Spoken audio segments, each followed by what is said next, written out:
Special stick, so I'm kind of always just say send me whatever.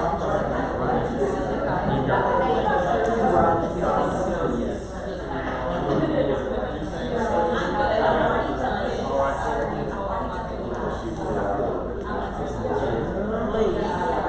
What if it's not a special step and I'm sending a form and just don't send it, right?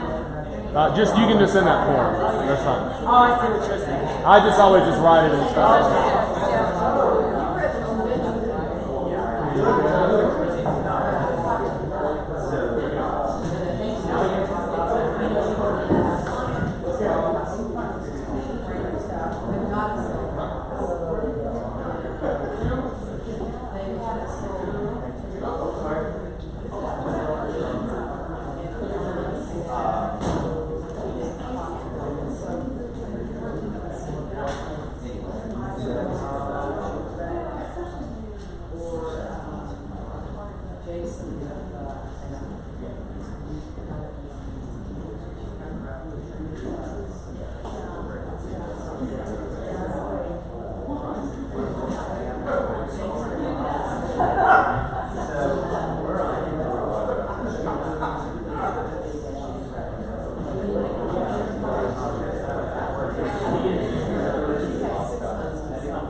You guys make a little money like that. Yeah, wait.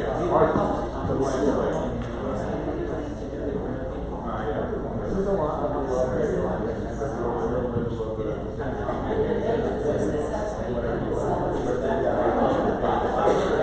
wish we could have held it for a few more years. Hopefully y'all will say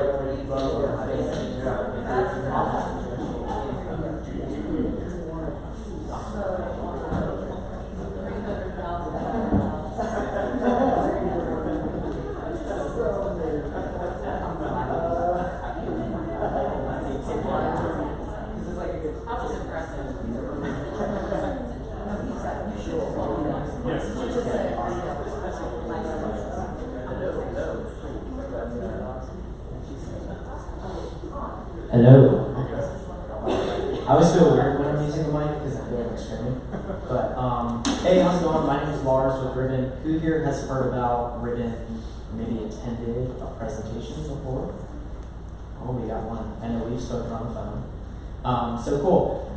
Basically, what we do is we've teamed up with agents to help solve, which is probably the most difficult thing in a real estate transaction, which is timing the double close. So there's a lot of other tech-enabled real estate companies that are coming to the market that are essentially taking your leads, but they're solving a very common pain point in the real estate industry, where most families need to sell their existing home in order to purchase their new home. So I think it's 80% of people who currently own a home cannot get two mortgages. So they have to sell their existing home, and then you guys are the ones who are responsible for timing that out to where you're either going in contingent and missing out on a couple homes, or once you get it under contract, then you have 30, 45 days to sell their existing home for max value.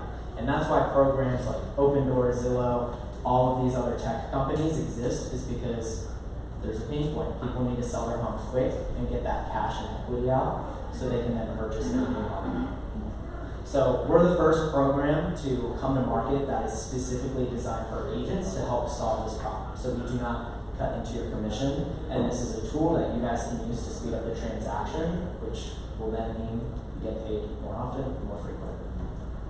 So we give your clients the freedom to purchase their new home prior to selling their existing home. So when you think of all these other companies, they're focusing on the sell side, so they're buying your home quick in cash, where we work on the opposite side of the transaction. So we are purchasing the new home. So we upgrade your client's offer to cash. We remove home sale, financing, and appraisal contingencies. And then once we pass inspection, it's a guaranteed close. So yes, this is a buyer solution, but it comes around full circle to help sellers. So why do people not accept contingent offers? Because it's risky. If they don't sell their existing home, then they're stuck having to relist their home, potentially not moving into their next. So even though we're here to back a buyer, this is ultimately helping a seller as well. So how our program works, we are backing a buyer in purchasing their new home. So in the event they're too afraid to list their home, haven't got their home under contract, maybe they're submitting offer after offer with contingency and missing out, Ribbon will step in and purchase the new home on their behalf in cash. Agents get paid their full commission, and then the buyer gets the keys, moves into the new home, and is temporarily renting from Ribbon. So they have 180 days to buy the home back from us. And during that 180-day, 6-month time frame, they're working with you to sell their existing home for max value. So now they don't have to accept a lowball offer or last minute go to Open Door. It allows you to properly list and stage their home to where you can sell it for a higher dollar amount. And a lot of people will use this just so they can list their client's home vacant, which can help with those hoarders or the people that are declining showings because it's just not a convenient time for them, or somebody with $7. I'm helping somebody right now with less $7. So, how is the rental rate? yeah, so the rent is our carrying cost on the home. I'll go into that here in just a second. So once your client sells their existing home, they would then buy the new home back from Ribbon at the same price that we originally bought the home for. So we do not mark up the price of the home.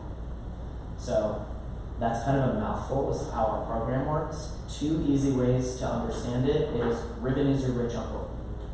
In the event you can't close on the home, you got rich Uncle Ribbon with a bucket of cash to buy the home for you.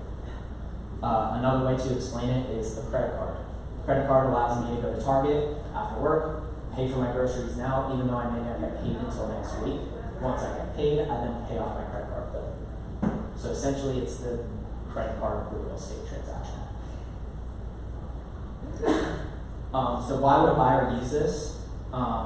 First off, their offer is going to be stronger. You're marking it as cash and not contingent. So you're likely going to have a better shot at winning their #1 dream home as opposed to missing out on several homes. So you're going to look like a hero getting their dream home, but then it gives them more time to sell their existing home for a higher dollar amount. So they're not sacrificing the equity in their existing home just to get that new one that they really want. For sellers, if you're accepting a Ribbon offer, it's backed by cash. And then once we pass inspection, it's a guaranteed close. If you think about cash offers in general, why is cash king? Why do people accept cash offers? It's because it's a guaranteed close. Really at the end of the day, it doesn't matter if it's cash or financing. People do not care. What they want is a guaranteed close, and that's why they choose cash. Because cash has that connotation that it's going to be a guaranteed close. So for agents, why would somebody use this program? You can stop showing 20, 30 homes that you know your client's going to miss out on with a contingency, and you can go in strong the first time around. And then it's going to be a win-win because you're going to help them win the home that they truly want, and then you're not stuck having to show home after home. So one agent that I worked with here in Nashville, last week he just got his 13th home under contract using Ribbon in 4.5 months. So he's found a way that he can speed up the transaction to where he's not going to show all these homes that he knows his clients can't compete with because it's just a waste of time. He's going to get carpal tunnel writing off these contracts. So this allows him to win that home that they couldn't compete for, and then he gets paid faster. Any lenders in here? No? Well, lenders love this program just because they see it from the get-go. Most people can't get to mortgages. And so for a lender, they're stuck in having to wait for the buyer to sell their home and kind of like pick their feet up. So this is a way that can help speed up that part. I just want to say I kind of ran over this with Connie last week. I was telling, because I had been talking to Lars, and she was like, that is the most amazing thing I've ever heard. She was like, they are clearly providing a need that we, as the mortgage brokers, we can't close quick enough. So it's completely, it's not shifty by any means. It's completely on the up and up. Yeah. So I think it's interesting to see from different vantage points where it's like, okay, you have programs like Open Door, Knock, Zillow, OfferPad. Like there's so many companies out there that are buying homes quick and cash, but none of them focus on the people in the real estate transaction. And that's why we've been super successful since we've launched 2 years ago, is because we're working with everyone in the real estate ecosystem and we're not removing them. So now you see Open Door now has their own mortgage brokerage, so does Zillow. So they're trying to start these big mega corporations to pretty much have every single solution for everything, which tech is definitely coming. And I think this is a neat way for you guys to compete against those people, and then it's a fraction of the cost. But most importantly, you get to protect your client. Because at the end of the day, some of these programs, they're sacrificing 10 to 20% of their equity just to get that new home. And it's kind of predatory because they wait until you're in kind of that pickle where it's like, do you want the home? Like, this is your dream home. Your whole family wants it, but you got to pay an extra $10K in repairs just for us to close on this home. So it's interesting because lenders like this program, agents clearly like this program, but then also builders, because builders don't like contingencies. So this is another way that we can work with new construction to help somebody get a new construction home. So pricing. So the two things outside of a standard transaction, like cost to use our program, the 1.95% transaction fee, and then temporary rent. So the 1.95% is where we make money, and this is on the first transaction when Ribbon purchases the home. The way that we present this is essentially a closing cost. So you would negotiate, or try to negotiate, 2% in closing costs. That way the seller will pay the 1.95% as opposed to this falling onto the buyer. So 80% of the time we get the seller to pay this fee, and it is just a closing cost. So I think that's a common pushback, is like, why would a seller pay the fee? They're getting a guaranteed close and it's backed by cash, is what it comes down to. Once we pass the inspection, either your client or Ribbon is purchasing that home. It is negotiable between buyer and seller, so I have seen people split 50-50, or if a deal's falling apart and we're coming in to save the day, typically it falls onto the buyer. So it is something that is negotiable between parties. I've seen lenders chip in, I've seen agents chip in. If I were an agent, I would want to chip in. So pretty much as long as the 1.95% is covered, we're fine there. And then the second cost is temporary rent. So if your client cannot close on a home, Ribbon buys the new home for them, and they're paying for the cost for us to carry the home. So that's determined upfront. Doesn't cost anything to get that number. I don't even need your client's email or phone. And this is our cost of capital, taxes, insurance, and HOA. So we do not make money on the rent. And the caveat here is a buyer has the mortgage of their existing home and then rent on the new home. So they are floating 2 payments, but the whole problem is people can't qualify for 2 mortgages. So they do float 2 payments for a short period of time. However, they're going to be able to sell their existing home for a higher dollar amount, to where most times it's a wash or they're making more money there's also convenience of you get to move into the new home. You don't have to worry about like changing movers last minute because things got delayed. So there is a convenience part there. And then using cash, you have a little bit more negotiating power on the transaction.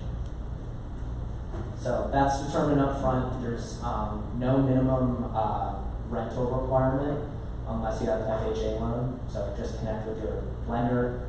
They do have a flip rule. So it is 90 days. So after day 91, we can drop the repurchase contract. But I've had people who've rented for 7 days and then bought the home back for real. Any questions on this, two please? The FHA thing you just went through, I know you said connect with a lender, but could you re-say what you said? Yeah, so they have, basically, FHA has the 90-day flip rule. So basically, they would have to rent for a minimum of 90 days from Ribbon until they buy the home back from us. But the thing is, for most people, getting an FHA loan, they're typically first-time home buyers. So even if they don't have a home to sell, they can use this program. So that one agent I've worked very closely with, he works a lot with first-time home buyers who are FHA. And when you're looking at homes under 250 and you have an FHA loan, how many homes are you going to miss out on before you actually get one under contract? So what he sees is, why am I going to show this first-time home buyer with an FHA loan, 15 homes and know I'm going to miss out each time? So he's found a way where he's like, all right, I'm not wasting time showing them homes, but now I'm getting them a house that they otherwise would not have had the opportunity to compete for, because an FHA loan isn't going to be seen ahead of cash or conventional. So now an FHA buyer can then be seen as a cash buyer and level the playing field. So once the buyer buys the home back from us, it terminates the lease. So rent is prorated from when Ribbon closes on the home up until when they repurchase. I may be getting ahead of your slides here, so that's cool. Just tell me to shut up. When I'm working with a buyer and I'm bringing the buyer to you, do you need them to be, they can't afford 2 mortgages, so how do you know they're good for it if their house sells? Good segue. Qualification Good segue. process. Yeah, so the two things, like obviously we're not just going to go willy-nilly back a buyer. We lean heavily on lenders. And so this is kind of our whole philosophy, is working with everyone in the real estate ecosystem. So basically, you just share their pre-approval with us, and their pre-approval is going to say, hey, they're qualified for whatever, $350K after they sell 123 Main Street. So we just need to see that they will be able to qualify for a home once they sell their existing home. So we just check with the lender that they've pulled credit, income, and assets, and then we will back a buyer up to that pre-approval. If it is a cash buyer and say they're not obtaining financing, we can still underwrite that buyer.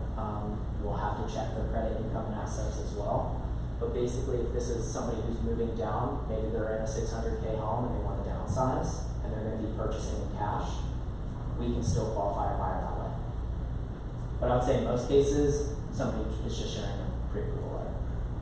So we're agnostic to the lender that they're using. So you can use whoever you typically use. So they get their buying power, and it's just a pre-approval. And then the second point of risk in our model is the home. So when the buyer purchases the home back from us, they're going to be securing the financing with their lender, but their lender is going to then pull an appraisal. So we do not order an appraisal prior to us purchasing the home, but we want to make sure that on the back end, the home will appraise. So when you find that home to purchase, you share that address with us, and then we will value the home. And come back to you with 2 numbers, the max amount that we'll purchase the home for, and then the temporary room. So when we're looking at the home, we're going into the MLS and pulling comps to say, this is what we feel the home is likely to appraise at. So Jeff from our team, he was born in Gallatin, raised in the Nashville surrounding areas, and he was an appraiser for 27 years prior to joining Ribbon. So this is not an AVM or a computer spitting out a number. They're going in and looking at homes in the eyes of an appraiser. It's not an official appraisal, but that max value can come in at list, above list, or low, It just depends on how the home is listed and the comps that are supported. Do you do that valuation before the buyer makes the offer? Correct. So basically, we're coming back and saying, this is the max amount that we'll purchase the home for because we want it to appraise on the back end. And then the second number is that temporary rent. So how quickly? No, you're on it. How quickly does that happen? Because I've been, when we were talking about first time things, and they're like 28 people were circling for, Yeah. you know, I mean, is that a matter of hours? Yeah, so typically we get back to you within 24 hours. If we need to move faster, we can flag it as urgent internally and have it just be an hour or so. I think when we had that one valuation, it came in, it was less than 3 hours, I want to say. So we can move quickly in multiple offer situations. We just ask to have their pre-approval letter if you want us to flag it as urgent. So on the contract, Ribbon is listed as the buyer. Another good segue. so you still. You're so well put together. Well, it's funny because like our like product team and like design and stuff put the slides together and it was like all out of whack. Like it was like slide 25 was the pricing slide. I'm like, there's no way I can get into a presentation like 4 slides in and somebody not ask what the price is. Yeah. So I switched the slides and I know how things go. So it's perfect. Yeah, I think I've given like over 150 presentations the past year. So lots of talking. So when you fill out the offer to purchase, basically you get green lighted once we've viewed their pre-approval and they get their buying power and we value the home.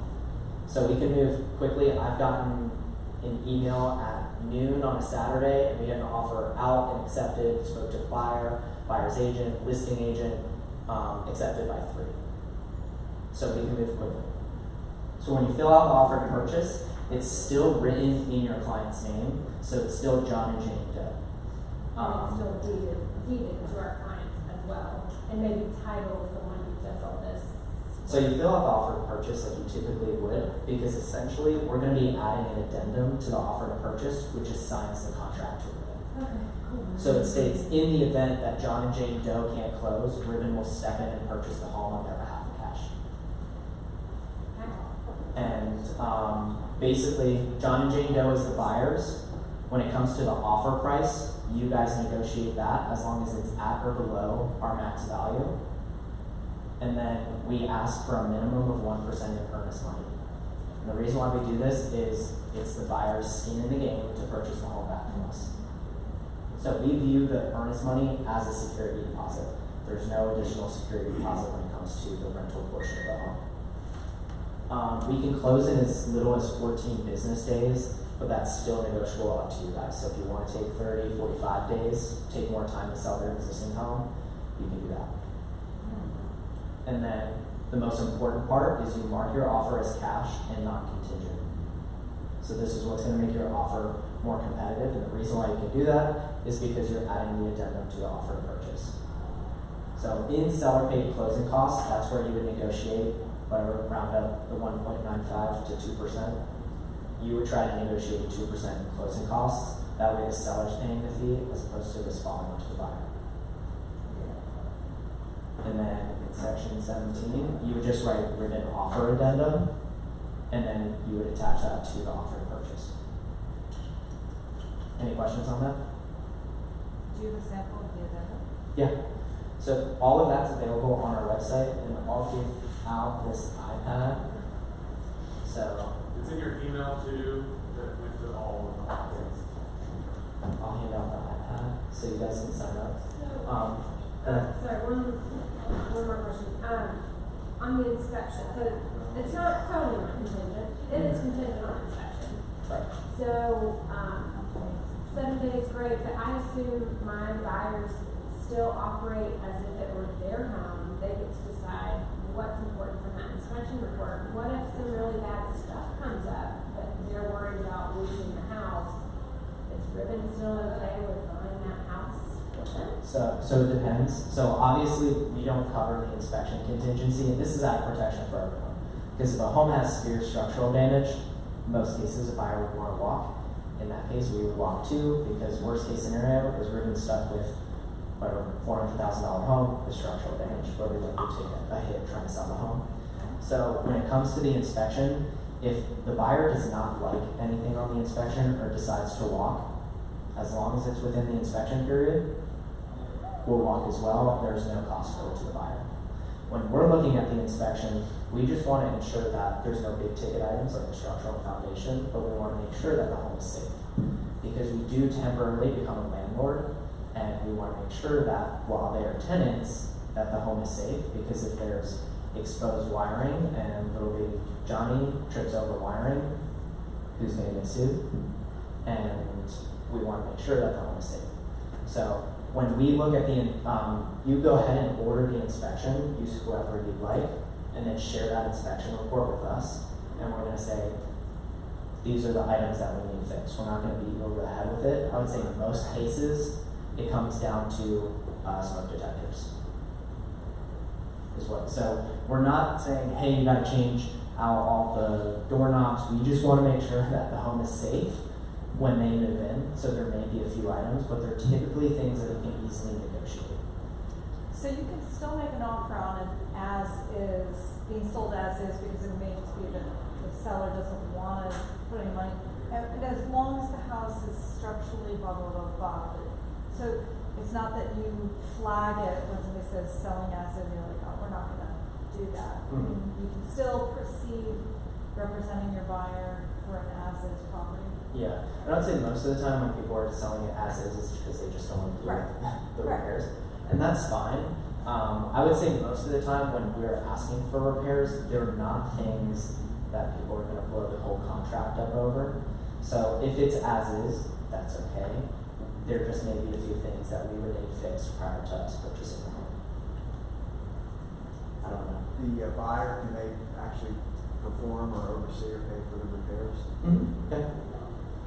Essentially, we don't care how the repairs are negotiated as long as it's taken care of prior to us purchasing. But Ribbon's the owner after closing, so you're okay with the buyer going in as the tenant and fixing things after closing? Before closing. Before Yeah, closing. yeah. Before closing, you know what I'm saying? Mm. Well, if it's part of the negotiation, sometimes the buyers will. Like pay I've for never something to seen get a fixed. buyer do Swear. this Oh, yeah. before the closing. Yeah. I would say, and honestly, it's not a big, it's not that big of an issue when it comes down to it. It's Okay. it's typically something that the seller is willing to negotiate. And on the addendum, when a listing agent has questions, if they're not familiar with Ribbon, once we explain it, they're typically like, wait, this is really cool because what it's doing, yeah, it's guaranteeing the close, but what it comes down to is you're getting a guaranteed pay. So even after inspection, if the buyer walks the day before closing, Ribbon is still purchasing the home. And that's what's so powerful about using Ribbon as a listing agent, accepting an offer for the first time in like ever. You can actually be confident that you're going to get paid. So a lot of, I don't know about everyone else's experience, but in my experience, a lot of times it's better for the buyer to negotiate credit in lieu of repairs because one, they get to choose the person that they choose to fix it, and they know it's being done well. They have a better chance of getting it done well if they can choose the service provider. Has that come in, I mean, is that Yeah. a problem with y'all? Have y'all done that? Like, when my buyer gets that credit, I'm assuming to Yeah. do those repairs after they become the true owner. Correct. So if you negotiate money in lieu of repairs, they will get that money as a seller paid closing costs when they buy the home back from Ribbon. It's when you rent it, I'm sorry. Oh no, you got it, and back corner, you're next. When you rent it back, is that a genuine lease, or is this more like the Tennessee temporary occupancy agreement, which is not subject to the tenant lease laws? It's a standard lease, and then it's for 180 days, so 6 months. What's your price limit? Price limit? We're between Property. 150 and 800K is typically our buy box, which is, I'd say we're probably the most open-minded when it comes to purchasing properties. We're not going to say you need to be in X school district or anything like that. What it comes down to is the average days on market. So if this is a 10-acre property way past Murfreesboro or something like that, we're going to pass on it just because those homes don't sell like hotcakes. So basically 150 to 800K is our normal buy box. We have gone outside of that. We have purchased $1 million home before. $1 million home in Belmead, some people will like kill each other over it.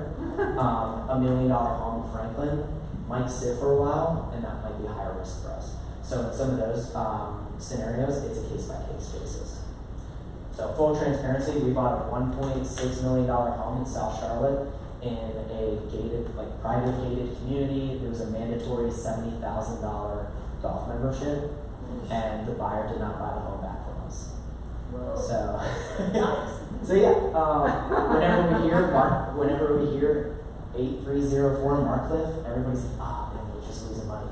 So it's a case-by-case scenario on that, just because those homes might sit for a longer period of time. But I would say never like shy away from holding a So like a property first. typical home in a, Yeah. subdivided neighborhood. Mm-hmm. Yeah. So I think the first home that we bought in Nashville was actually out in Murfreesboro.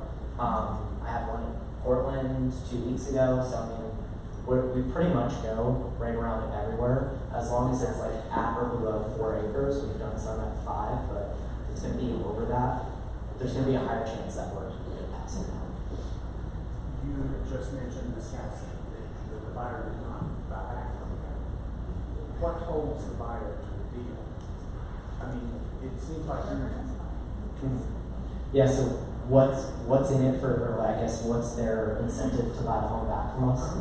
So basically, worst case scenario, if they don't buy the home back from us, we just kill them, and then you guys have to I've got several past clients that would like to turn over. we're in this together, so I'll kill everybody.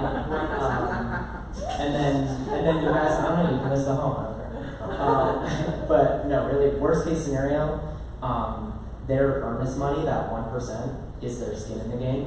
So if they do not repurchase, they forfeit that 1%. But you're not going to sue them. No. At least I don't want to. And then they fulfill the 6-month lease. So fulfill the 6-month lease and forfeit the 1% in earnest money. They could break the lease with a 30-day notice and 2 months rent. They still forfeit the earnest money. So if say someone wants to buy a fixer-upper, as long as it's not plagued with structural issues and water, are you okay with, like, is that a gray area? It depends on fixer-upper. Right? Basically, we want to make sure that the home is safe, and if they want to do changes to the home, depending on some of those changes, they won't be able to make it until they become the full owner of the home. Right. So if somebody's going in and they want to purchase a home and they want to get the kitchen and change the bathrooms or something like that, they can't make those changes until they buy the home back from us. Yeah. I would say if they're painting the walls, changing the carpets, floors, stuff like that, yeah, that's fine while they're renting. But if they're using this to like flip a home, I guess condition-wise, yeah, not necessarily, if you Yeah. guys would be afraid of really ugly houses. I guess it depends. It's our definition of ugly the same.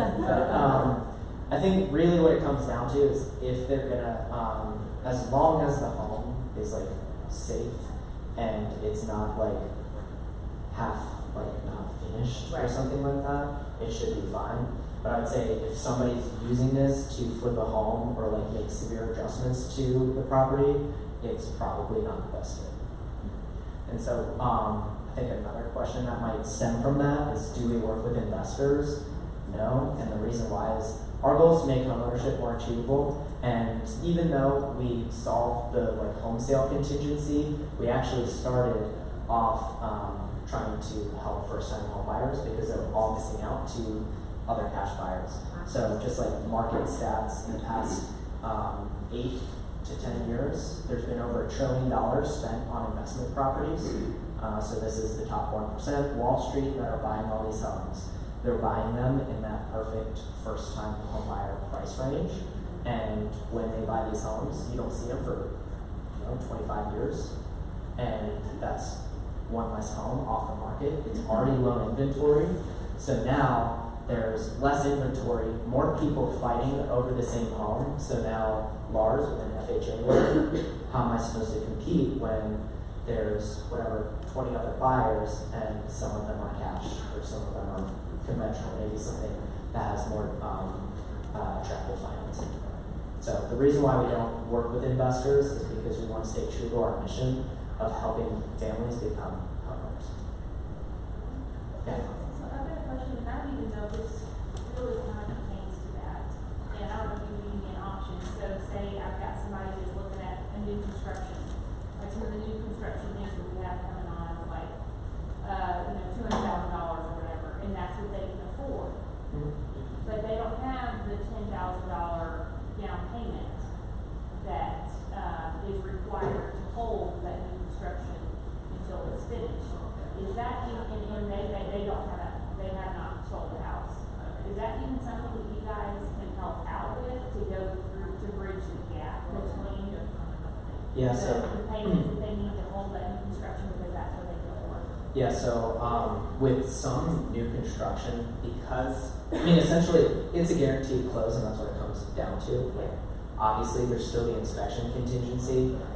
Inspection should hopefully not be an issue with new construction, but I don't really know. But we've used ribbon on new construction contracts to where the builder was more lenient as far as what they're putting down because it's a guaranteed close. So in some of those scenarios, like let's just say it's a first-time home buyer, they're looking at a $200,000 home and they need to put $10K down.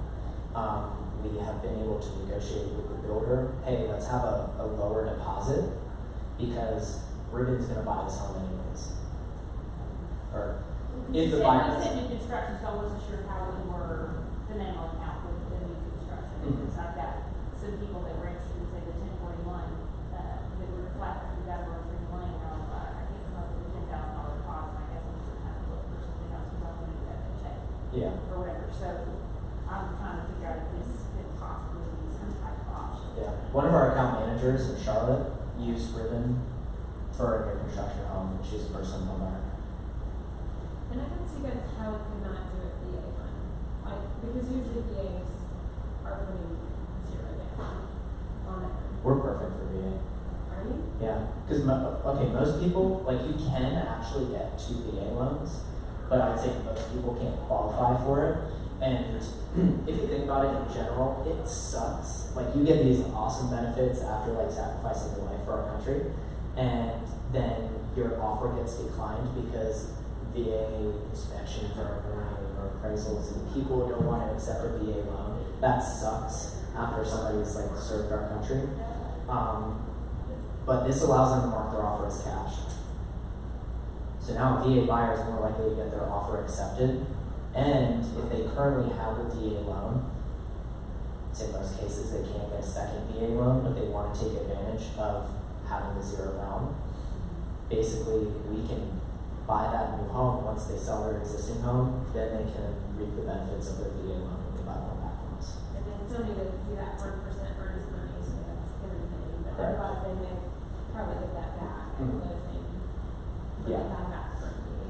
Yeah. So the 1% in earnest money they get back via seller paid closing costs when they buy one back from us. So like, you guys do the quick appraisal, right? And let's say it's 320. And so the sellers got some other people circling, and so to kind of make it look like or feel like, okay, I'm offering more money, but you've only approved it at 320, could you have your buyer offer it at 320 plus the 1.95% or whatever that is onto that to get them to pay? Do you see what I mean? Yeah. Like, So- would you approve it if you saw that was the appraisal plus the? Yeah. So as long as our valuation is there, like I've had one where it was a home that was listed at 300K and we valued it at like 307. So basically on a $300,000 home, the fee is roughly 6K. And then basically they went in above list, asked for 2% in closing costs, and it covered the fee. To the seller, they're still netting list. So as long as we value the home above, then that's totally fine. Do we need to use a certain title company? Good question. So we work with several title companies. She So, secretly, yeah. she secretly works for me. Yeah. So, It's like you've seen this presentation before. It's like she works for a corporate office and she's testing me. Yeah. But basically, we typically close with a title company of our choosing. We've worked with several title companies. We work with Wagon Wheel, Tennessee Title, McMichael and Gray. There's a few more that we work with as well. We're open-minded to using another title company just as long as we have enough heads up time. That way we can make sure that we're on the same page. So the reason why they do this, and this is really kind of like our real estate ops team, who's like, we need this in the presentation because Charlotte, North Carolina is where we launched, and it's an attorney state, and it's like a nightmare, like some of our first transactions, because it's going from our transactions team to the attorney to the title company back to the attorney back to written, and then when there's one mistake, then it's the game of telephone and it has to come back. So it can delay things if we're doing a 14 business day close. So in Tennessee, because it's just the title company, we typically haven't had any issues. So I would say if you're doing whatever 30-day close, it should be fine. Using one of your title companies, just connect with your account manager prior, and we should be able to work it out. So when they buy the home back from us, they can use whoever they want for title. We always suggest getting a home warranty, just because even though we are a landlord, we are not responsible for items that go wrong in the house. We're essentially just the rich uncle. Rich uncle will buy the home, but rich uncle will not pay for a new AC unit.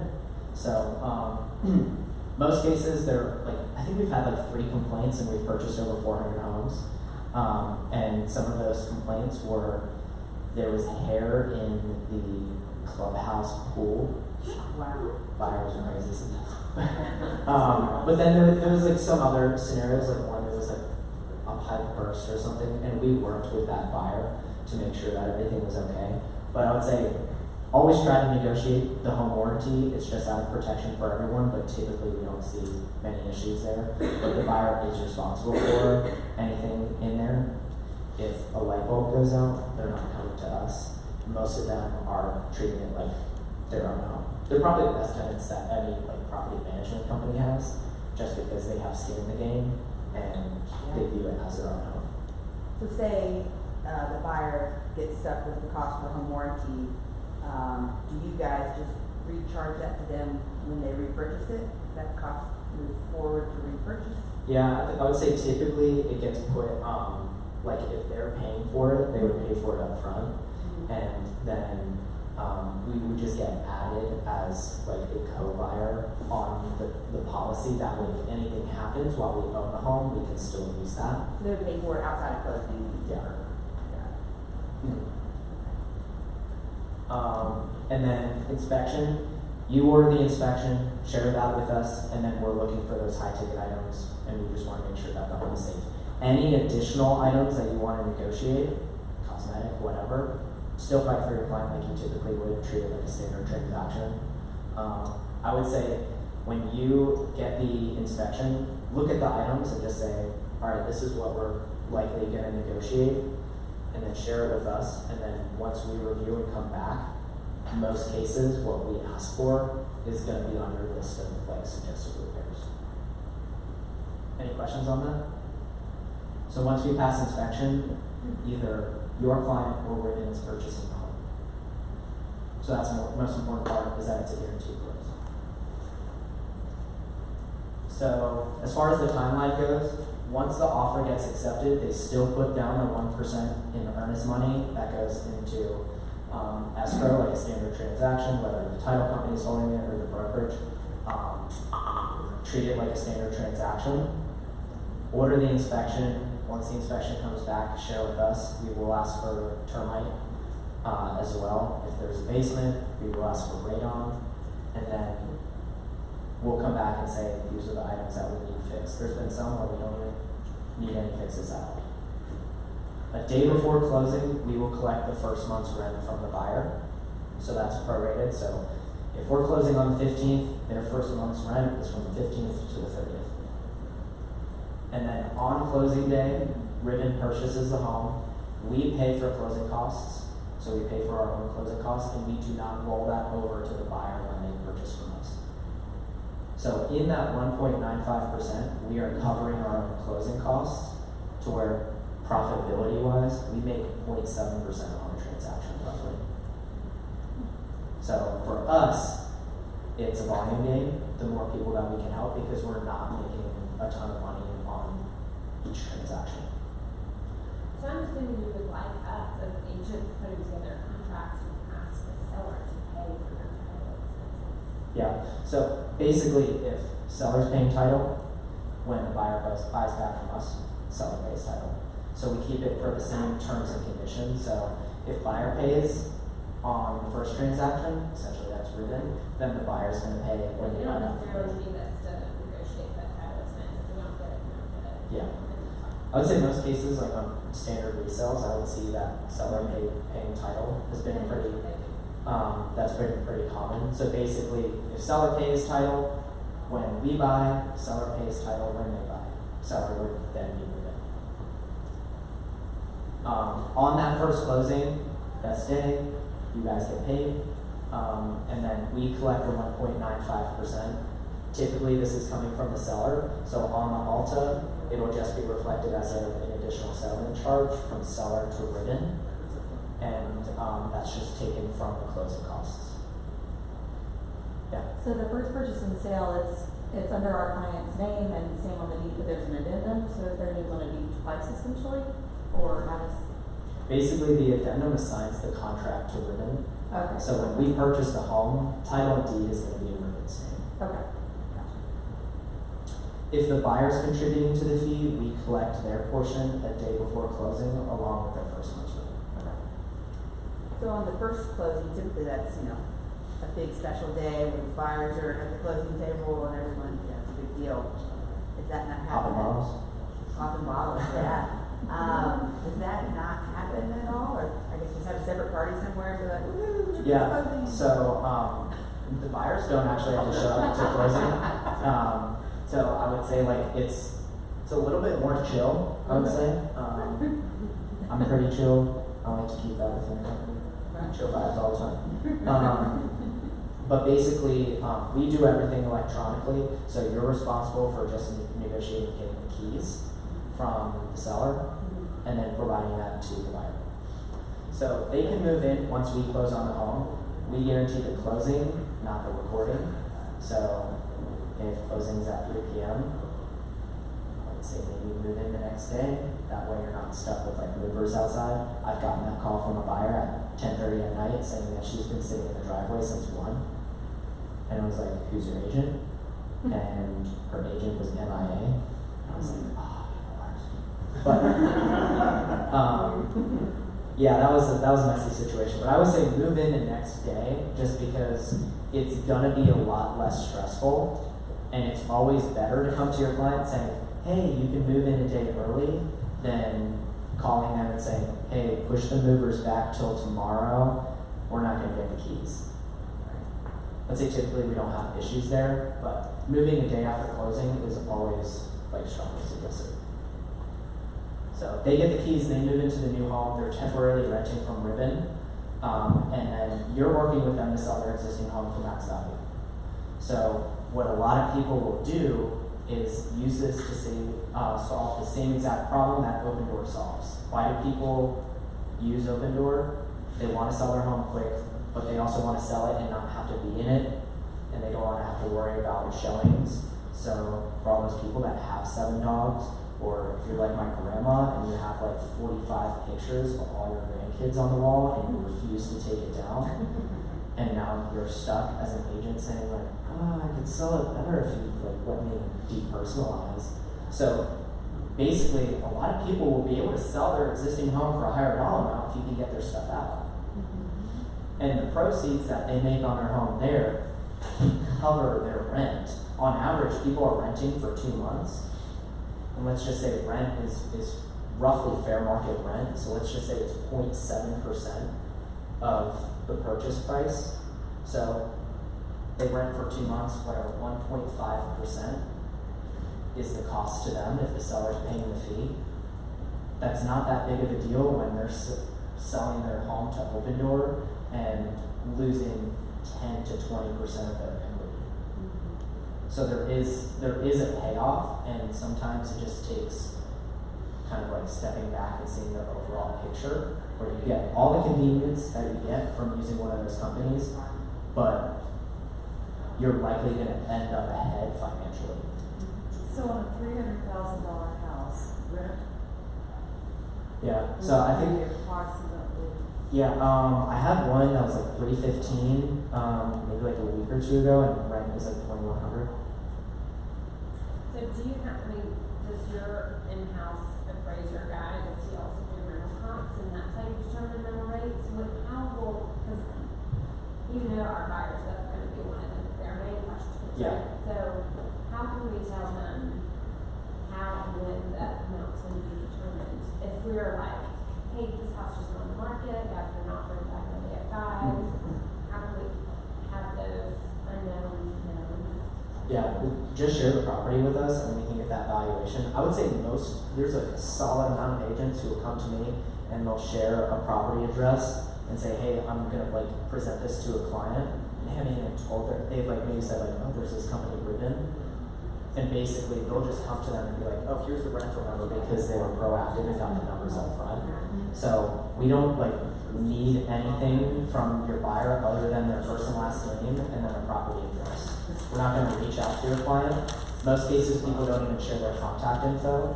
And I think like being open-minded is the most important thing, because those who are successful in real estate are the ones that have contacts here, there, and they have different solutions for different issues. So if you have a certain situation, you're probably going to go to XYZ lender, or if you have this situation, you're going to use whatever, this inspector. Everybody has those things. What I like to say is I'm essentially like your drug dealer. Or no, it's a hitman. I was thinking about this yesterday. I'm your hitman. So basically, when you get your account manager, save their number in your phone, because we kill contingencies. And that's what it comes down to. It's like we're your hitman. We kill contingencies, but we're also good and we save deals. So if deals falling apart, we can still step in and purchase that new home. It depends on a few things, but we can still purchase that home, and what that's going to do is guarantee that you still get paid. Yeah.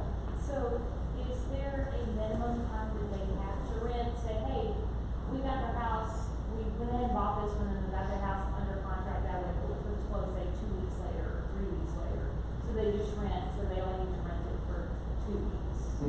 Good. That's fine. Yeah. But you're still gonna collect the month ahead and prorate back. Yeah. And then I saw something in there about if you come with a lender already, they get a rebate of 0.5%. Is that? So the 0.5% rebate, essentially, if you think about us, like we're a layer of assurance. So think of us like, we can't say insurance because it's like illegal or something, but we have to say assurance.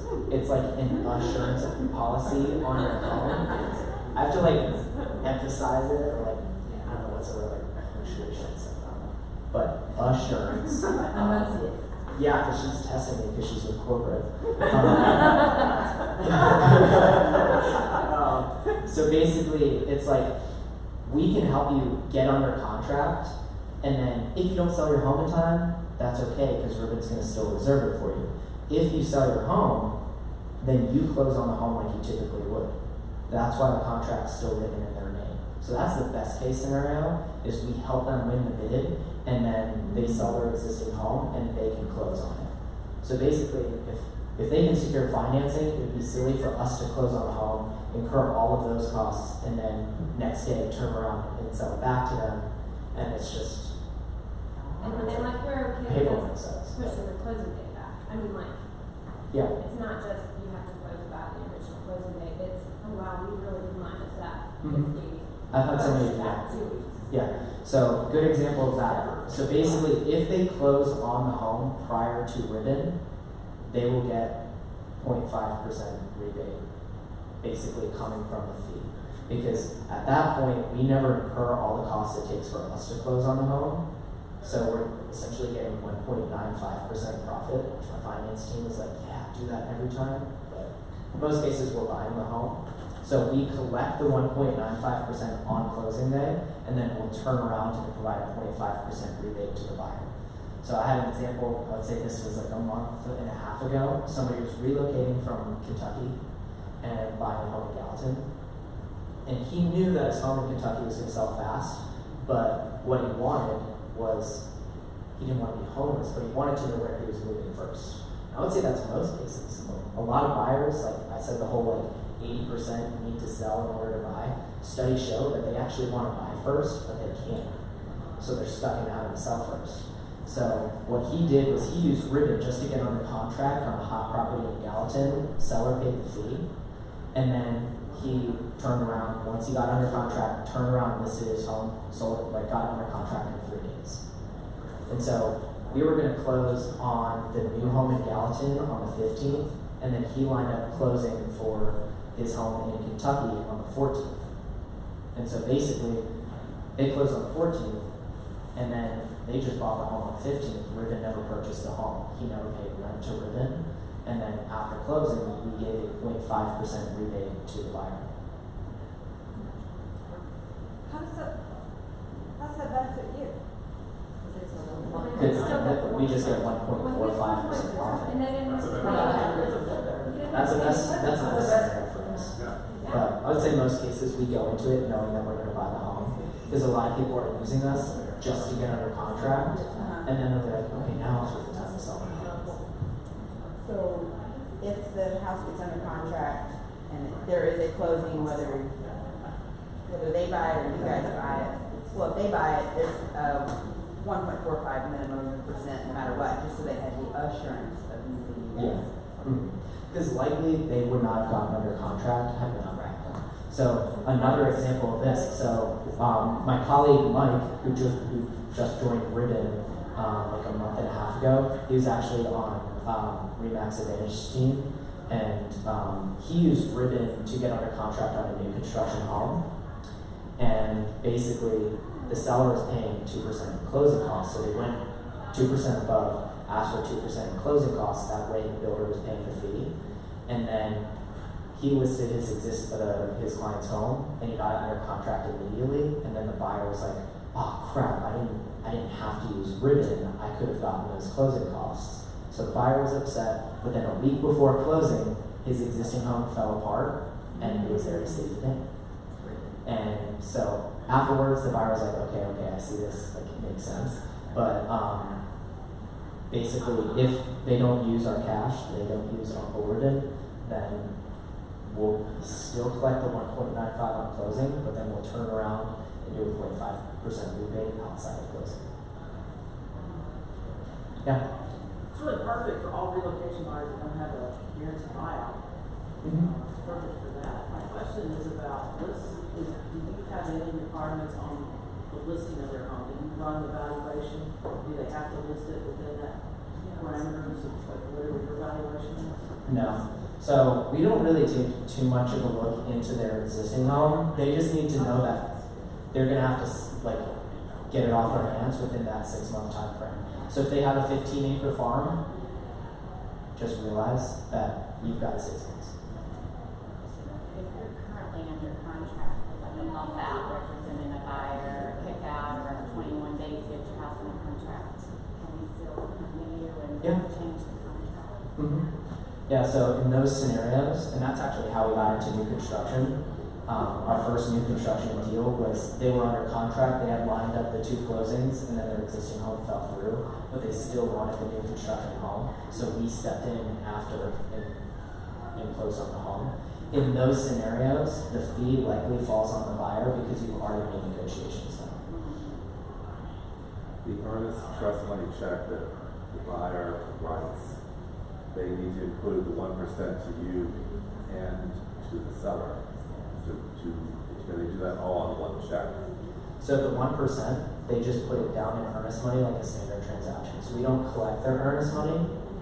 So they just put it down, it goes into escrow with the title company or brokerage like a standard transaction.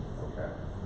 Because usually the seller will require earnest money as well. So do we need to put a 1% on top of that, or no? It's just 1% to the seller. Okay. And so when they buy the home back from us, basically we'll line up the 2 closings. So once they get their existing home under contract, they'll say, hey, we're going to close on whatever the 19th on our existing home, then we would line up for closing whatever the 20th.